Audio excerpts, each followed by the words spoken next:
Dan perjalanan menuju Shambhala itu biasanya berat, sangat berat.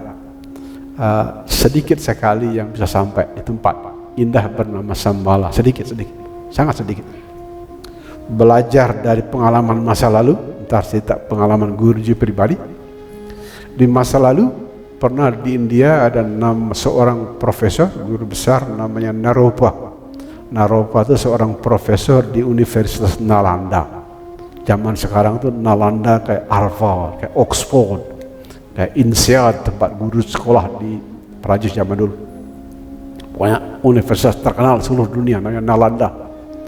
Naropa suatu hari, Profesor Naropa lagi membaca buku di taman Universitas Nalanda. Tanpa babi bu, tiba-tiba di depan Naropa tuh muncul nenek-nenek tua yang kotor dan jorok, jahil lagi.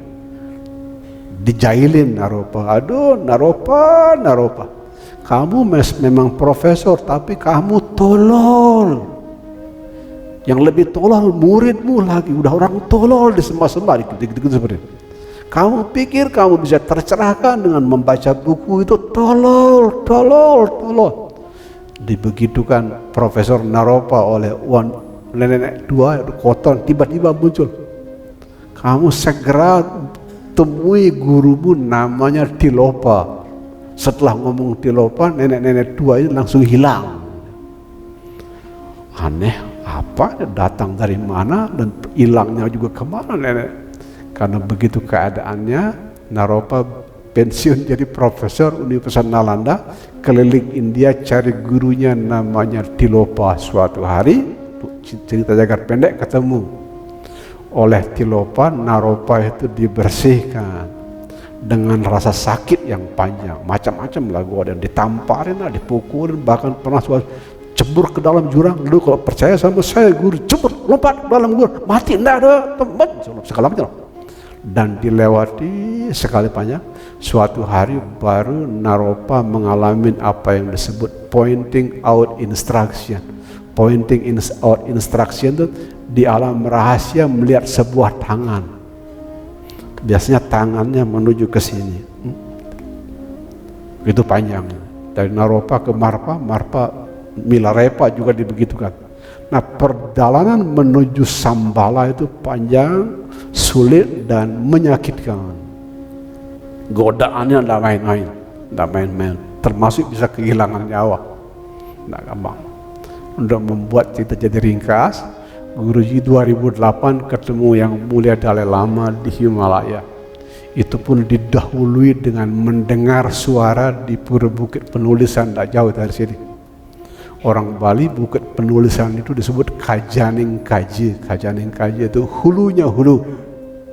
Orang selatan itu disebut Kaji, orang utara juga disebutnya Kaji. Jadi kayak puncak gunung.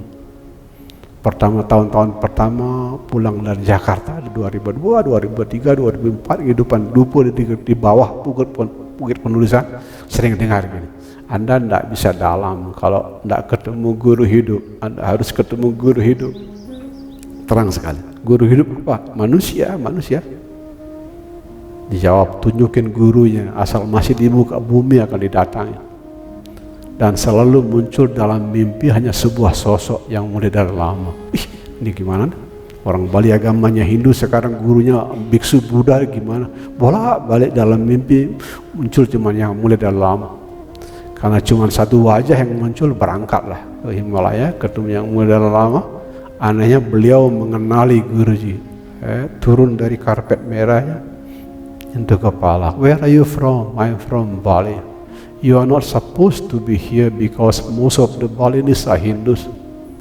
Gitu beliau berkata. No, that's not the story. I have been dreaming about you very often. Sambil menekan kepala beliau bilang, we have karmic connection. Tepuk tangan dulu. Okay. Yang terakhir aja diterjemahkan, kita punya hubungan karma dari masa lalu. Bagi orang sekali berbeliau bisa mendekati kita ribuan lagi muridnya, menembus, itu sudah pesan bagus. Nah, di Himalaya juga Guruji mengalami namanya pointing out instruction. Di tengah malam, tiba-tiba di tengah mimpi ada tangan yang menunjuk ke sini. Nggak percaya. Guruji ketika itu nggak percaya. Kenapa nggak percaya? Karena terlalu mudah. Nggak mungkin sekali ketemu guru langsung ketemu. Itu fantasi saya. Nggak percaya. Mimpi nggak percaya. Tapi pulang dari Himalaya di pesawat mendengar. Kalau Anda nggak percaya, lihat siapa yang menyambut Anda ntar di Pulau Bali. Lihat saja kalau benar-benar ada yang menyambut, saya percaya, nggak percaya nggak. Sampai di Tajur, tanya sama ibu, di mana ada piodalan hari ini? Oh, di Pura Dalam. Benar hari itu, malam itu, nah kita sembahyang di Pura Dalam. Ringkasnya belum, tidak terlalu malam, 7:30 sore, masih sore. Pura Dalam, ada cahaya. Anehnya di Pura Dalam cahayanya cahaya Buddha. Ini gimana sih kan Pura Dalam Siwa, tapi di sini ada cahaya Buddha. Ingat pesan dia Himalaya, siapa yang menyambut Anda di Bali menunjukkan benar tidaknya tangan itu, pointing out instruction. Masih nggak percaya karena masih muda logikanya. Belakangan baru percaya tatkala psikolog Kaliang itu muridnya Sigmund Freud, pendiri ilmu psikologi, menulis begini: those who seek outside dream, those who find inside awaken. Bahasa Indonesianya, ia yang mencari keluar pasti tersesat, ia yang menemukan ke dalam, ia tercerahkan. Tepuk tangan. Gara-gara kata-katanya Kaliang itu langsung ingat dengan mimpi di puncak Himalaya, ada tangan dan menunjukkan ke sini. Artinya apa? Yang dicari ada di dalam. Yang dicari ada di dalam. Ada motor lewat, tarik nafas, menyatu dengan hawa sejuk di dalam, hembuskan nafas, menyatu dengan hawa hangat di dalam, di hidung. Tarik nafas, saya tersenyum pada sedih senang di dalam. Hembuskan nafas, saya tersenyum pada gelap terang di luar. Tepuk tangan. Titip untuk latihan seperti itu di rumah berkali-kali tiap hari. Nah, kembali ke cerita tadi, dasar anak muda sudah dengar dari Kaliang dan dengar lihat tangan rahasia begini, nggak percaya juga anak muda. Nah, sekolah di luar negeri kan begitu, left brainnya kuat sekali. Nggak percaya. Kan orang Bali baru percaya kalau ada petunjuk niskali. Orang Bali gitu. Tunjukin dulu niskali baru saya percaya. Kalau enggak. Itu hanya ilusi pikiran saja, dibodoh-bodoh dia segala macam. Beneran suatu hari bener lagi di sembahyang di Pura Dalam. Pura Dalam itu tempat suci di dalam. Pertama-tama cahayanya di bawah. Gimana? Biasanya saya melihat cahaya di langit, sekarang cahayanya di bawah. Dan sudah cahayanya di bawah, terus dia melingkar di situ. Dan untuk Anda dimaklumi, jam di depan guruji sekarang jamnya 11:11. Tepuk tangan. Jam di depan guruji sekarang, ketika menerangkan cahaya melingkari tubuh guruji, di depannya itu jamnya 11:11. Anda yang percaya synchronicity, itu bagus sekali. Kalau di dunia synchronicity itu simbol yang paling sempurna 11:11. Masih belum berganti angka di depan 11:11. Nah, karena seperti itulah kemudian para sahabat yang ikut meditasi maupun yang ikut di sosial media tiap hari dibimbing dengan sebuah pesan yang sama, ke dalam. Tepuk tangan dulu, ke dalam. Jadi jangan mencari di luar, ke dalam. Mencari kesembuhan di dalam, mencari kebahagiaan di dalam, mencari kedamaian juga di dalam.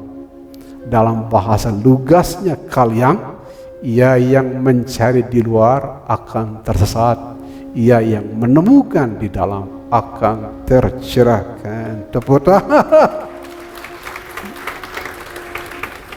Ku pandang langit penuh bintang bertaburan, berkelap-kelip seumpama intan berlian. Tampak semua lebih terang cahayanya. Itulah bintangku, bintang kejora yang indah selalu. Tepuk tangan. Biar Anda yakin dan cepat sembuh, tolong dicatat. Ini temuan ilmuwan, bukan buku suci.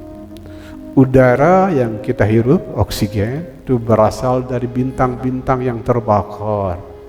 Dengan kata lain, setiap detik Anda memasukkan cahaya ke dalam melalui oksigen. Penyakit, rasa sakit, masalah, musibah itu tanda di dalam banyak kegelapan. Karena Anda ragu, Anda miskin dengan cahaya. Tolong catat temuan para ilmuwan di astrobiologi. Oksigen yang kita hirup berasal dari bintang-bintang yang terbakar. Dengan kata lain, setiap detik Anda memasukkan cahaya. Tepuk tangan. Begitu. Dan kalian bilang berhenti mencari keluar, pasti tersesat. Temukanlah di dalam, termasuk cahaya ada di dalam. Bukan keyakinan buta, tapi dibenarkan oleh para ilmuwan di zaman kita. Karena di setiap nafas kita memasukkan oksigen yang berasal dari bintang-bintang terbakar.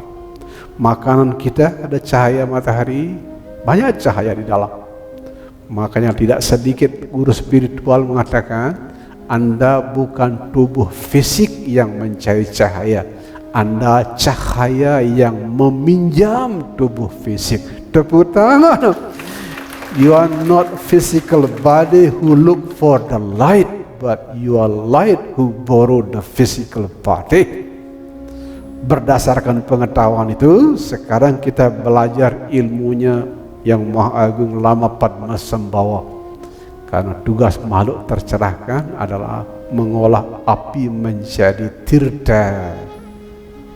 Sebagai tambahan pengetahuan, di Buddha Tantrayana ada namanya Guru Padmasambhava, 3 kali dibakar orang dan 3-tiganya api yang besar berubah menjadi kolam lotus.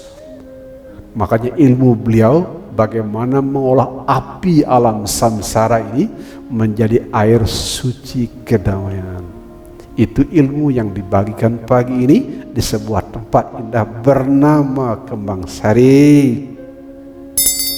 Tarik nafas, menyatu dengan hawa sejuk di hidung, menyatu dengan hawa hangat di hidung. Tarik nafas, saya tersenyum pada sedih senang di dalam.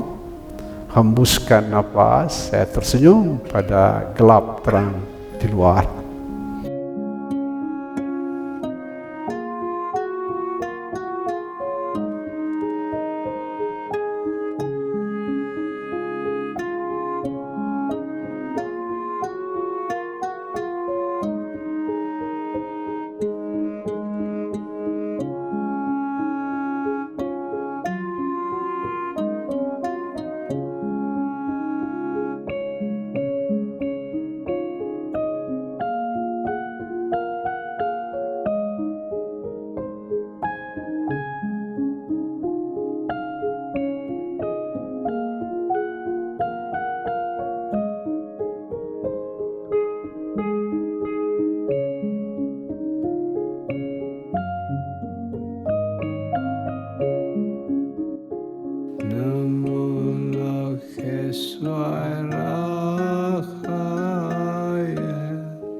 Swara